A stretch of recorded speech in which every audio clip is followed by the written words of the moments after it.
Il Book Crossing è un'associazione nata nel 2001 nella zona statunitense e funziona allo spirito di liberare un libro. Ca' Fosca di Treviso libera i libri. Romanzi, saggi o biografie registrati nella Marca potranno anche solcare gli oceani, volare verso Oriente, essere letti su spiagge caraibiche o sulla panchina della metropolitana di New York. Dopo quel primo lavoro ne ho fatti tanti altri: la commessa in un negozio di scampoli, la guida turistica nei villaggi, la venditrice di oggetti improbabili.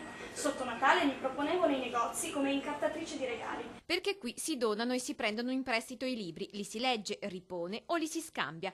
Con una public reading è stato rilanciato il Book Cycler avviato lo scorso anno, ma il campus diventa ora una free library e anche un viatico per il book crossing.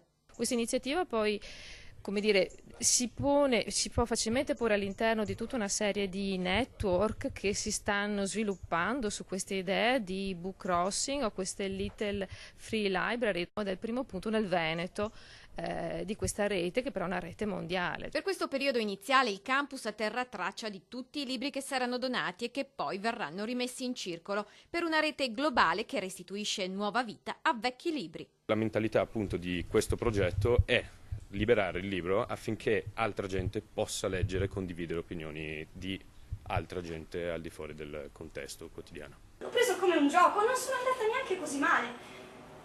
Però partecipava anche Monica Guerritore. Lei ha vinto e io ho perso.